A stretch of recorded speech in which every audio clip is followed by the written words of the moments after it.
Halo rekan-rekan, perkenalkan nama saya Arif Agus Sumandani.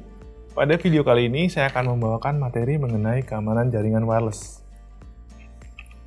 Faktor kunci yang berkontribusi terhadap risiko keamanan yang lebih tinggi dari jaringan nirkabel dibandingkan dengan jaringan kabel adalah misalnya saluran channelnya ya. Jadi kalau kalian tahu kabel itu lebih fix ya karena ada wujudnya. Sedangkan wireless tidak. Nah, karena dia memerlukan namanya saluran, namanya channel. Nah, kalau nama channel berarti hubungan dengan namanya contoh SSID-nya kalian, namanya siapa, dan lain-lain. Terus mobilitasnya, kalau dengan nirkabel, itu kan kita jumlahnya fix ya. Satu kabel untuk satu komputer atau satu PC. Sedangkan wireless, satu device wireless untuk banyak device. Nah, itu bentuknya adalah bentuk frekuensi atau jaringan tidak berwujud seperti itu. Nah, sumber daya. Untuk jaringan nirkabel, mungkin kalau untuk tablet tidak mungkin ya, untuk handphone juga tidak bisa. Kenapa? Karena tidak ada colokannya. Tapi kalau dengan kabel, dengan wireless, apa saja bisa diakses selama bisa menangkap frekuensinya seperti itu. Itu ada sedikit yang membedakan antara penggunaan wireless dengan jaringan kabel. Nah, sehingga keamanan wireless menjadi lebih tinggi dari penggunaan dari nirkabel seperti itu. Nah, ancaman keamanan terhadap jaringan kabel apa saja? Nah, ada beberapa hal yang saya tangkap. Pertama adalah kayak accidental association, malicious, ya ad hoc network, contradictional network, terus ada namanya MAC spoofing, terus ada lagi namanya man in the middle attack, DDoS lagi, ya kan, terus ada network injection. Nah, ini beberapa ancaman yang saya tangkap dari beberapa sumber. Tindakan apa yang kita bisa lakukan dalam keamanan nirkabel? Ya, kita bisa mengelompokkan dalam beberapa bagian. Yang pertama adalah kita mengamankan namanya transmisinya. Nah, ancaman utama dalam transmisinya adalah kita dapat melakukan penyadapan, terusnya mengubah atau menyisipkan pesan dalam gangguan. Nah, ada jenis penanggulannya ya, yaitu melakukan signal hiding, terusnya melakukan enkripsi, ya. Terus yang kedua adalah mengamankan titik akses nirkabel. Jadi kalau ancaman melibatkan titik akses adalah kita meletakkan beberapa akses point. Nah, oleh karena itu kita bisa menggunakan namanya pengalokasian dari device tersebut dan menggunakan teknologi namanya 802.x yang dapat mencegah akses nakal dan ini bisa membuat suatu interupsi atau pembatasan akses. Itu. Yang ketiga adalah mengamankan menggunakan pengamanan tambahan, seperti kita menggunakan enkripsi, ya kan, terusnya kita menggunakan namanya antivirus. Kalau seandainya ada beberapa device yang bisa melakukan seperti itu, ya kan, kita bisa aktifkan.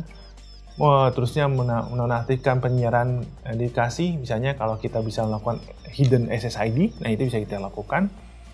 Terusnya kita mematikan SSID yang tidak berguna. Kadang-kadang beberapa device ada defaultnya dia SSID-nya aktif, nah kita bisa matikan. Terusnya kita bisa menggunakan settingan yang default. Nah, kalau udah default mungkin kita rubah, jangan setup secara default gitu ya. Setup default pertama kali boleh lakukan, tapi ketika sudah lakukan konfigurasi, baiknya kita rubah sesuai dengan apa yang kita mau. Ya.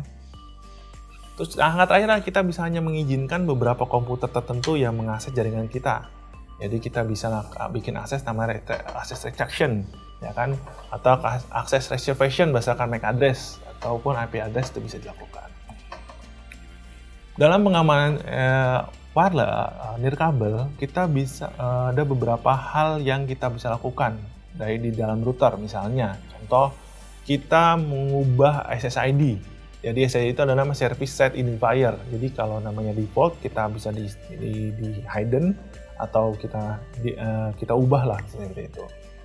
Nah, SSID-nya kita bisa lakukan, kita disable kalau SSID-nya bentuknya broadcast. Jadi kan SSID itu kan secara default broadcasting ya. Nah, kita dengan hiding kita bisa lakukan hanya kita bisa typing SSID tersebut jadi satu private ya. Terusnya kita benar memanfaatkan namanya wireless encryption, MAC filtering ya. Nah, terus yang terakhir adalah, nah jangan lupa ini, kita merubah IP address-nya. Karena pasti IP address-nya kan disesuaikan dengan lokasi kita. Jangan kita membuat suatu lokasi, misalnya pemanfaatan IP address pakai model IP address yang slash-nya. Jadi teman-teman nanti mungkin bisa menelisik lagi bagaimana penerapan pembelajaran jaringan komputer, bagaimana menerapkan pembatasan menggunakan subnetting ya, seperti itu. Nah, dalam wireless juga kita bisa menggunakan beberapa enkripsi. Jadi pemanfaatan namanya jenis WEP, WPA, WPA2. Nah, masing-masing punya kelemahan dan kelebihan. Nah, teman-teman bisa cari tahu mana yang lebih aman. Atau ada sekarang yang model kombinasi dari duanya. Ada beberapa wireless, saya lihat udah bisa mengkombinasikan beberapa jenis encryption. Nah, kalian bisa gunakan seperti ini. Nah, dalam penggunaan wireless, kita mungkin tadi udah bicara tentang channeling semua, tapi kita juga mendesak juga lihat dari jenis kita lihat dari sisi wireless routernya juga, ya. Nah, yang kita perlu lakukan adalah kita melihat siapa misalnya provider kita. Dia menggunakan port berapa, tipenya apa, username-nya apa, password-nya apa. Nah, kalau bisa berubah, kita akan rubah. Terusnya kita lihat dari brand routernya, bagaimana IP address-nya, sistem password-nya, nah itu bisa kita lakukan ubah. Jadi, kalau pertama kali kita mendapatkan wireless router, ya kan yang kita harus lihat adalah basic apa saja komposisinya, bagaimana mereka melakukan setupnya, atau bagaimana secara manual booknya dulu lah kita lihat. Kalau emang ada default, kita lakukan perubahan seperti itu. Itu adalah beberapa materi yang bisa saya sampaikan. Demikian akhir dari video mengenai keamanan jaringan wireless. Terima kasih dan sampai jumpa di video selanjutnya.